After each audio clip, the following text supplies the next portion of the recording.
The morning sun slid through the sheer curtains, spilling golden light across. The oak floors, the house was still only.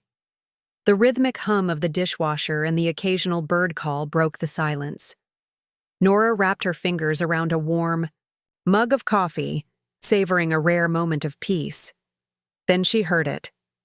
Footsteps, soft, hesitant. Julian appeared in the doorway, hands shoved into the pocket of his gray hoodie, his dark curls tousled like he hadn't slept much at 19. He was usually full of dry humor and sarcastic whips, but today his silence clung to him like fog. "Hey," he murmured, sliding into a seat at the kitchen table. Nora sat down, her mug instincts flaring. "Hey, sweetheart, everything okay?" He hesitated, his gaze focused on the grain of the table. "Can we talk forward so simple?"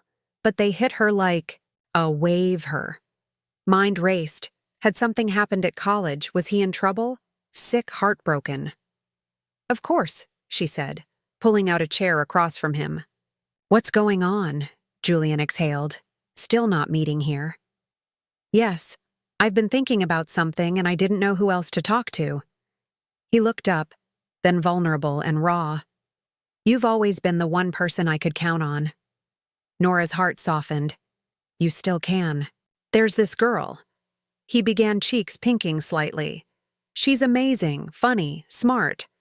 I really like her, but I've never been in something real like serious and I'm scared." "I'll mess it up." Relief flickered in Nora's chest, decay. So this was about love. Not loss, but something in the way he said it made her lean in.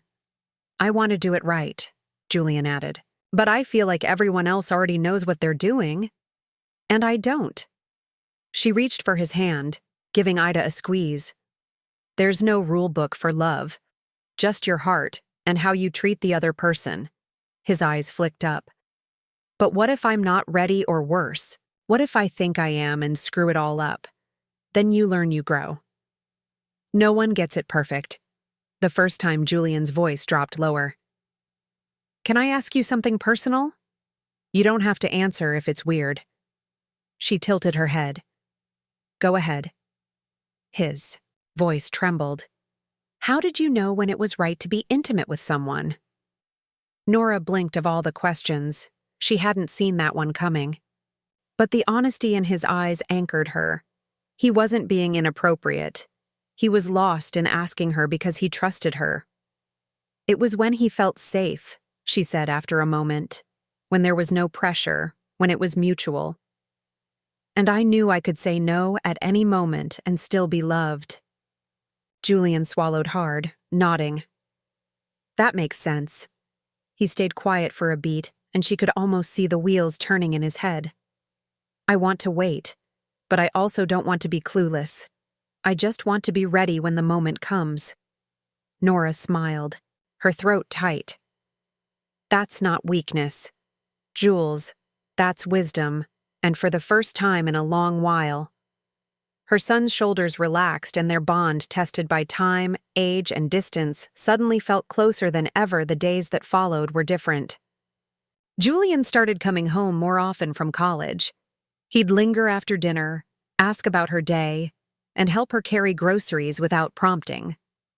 It wasn't dramatic. It was real. They spoke more now, too, about things that mattered.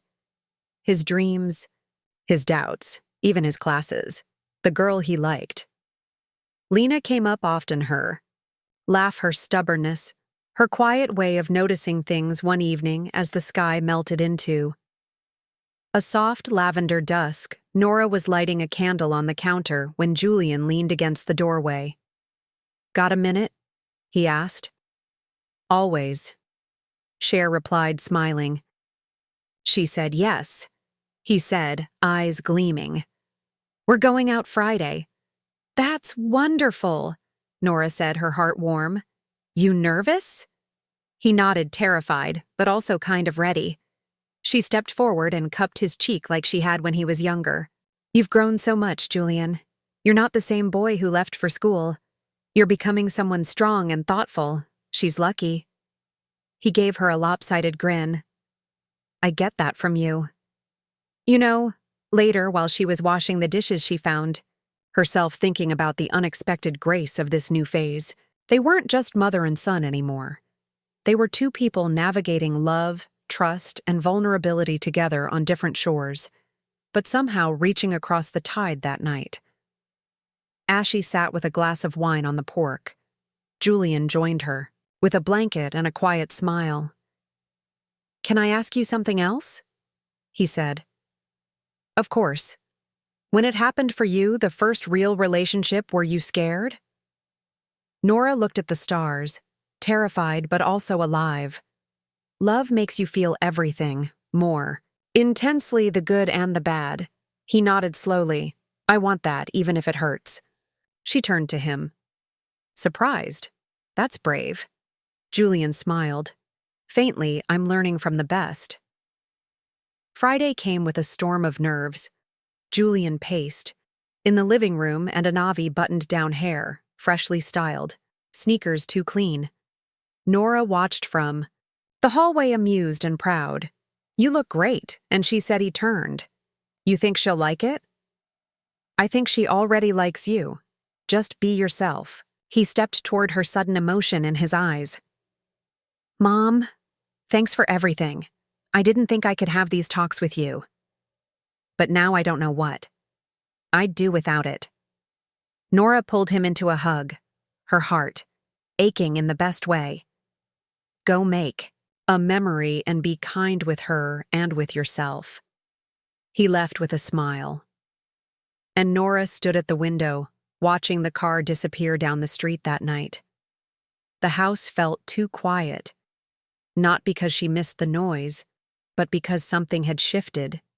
Her little boy was no longer a boy, and she had helped him become Eamon without pushing him, just by being there when he returned later. That evening, his face was glowing. He didn't say much, just wrapped her in a long hug. "She's amazing," he whispered. "And you were right. It's not just about wanting someone. It's about being ready to give them your whole heart." Tears stung here. "Yes, then you're already further along than most in the days that followed." Their bond deepened in a quiet, steady rhythm. They still had playful moments, but now there was understanding, trust, and a shared vulnerability that transformed the shape of their love. This wasn't a story of drama or conflict. It was something Rere loved that grew in the small moments and the courage it takes to ask hard questions and the grace it takes to answer them. Nora had always thought her job was to prepare Julian for the world, but in the end, it was Julian who helped her rediscover the quiet, extraordinary magic of being needed, listened to, and loved in return.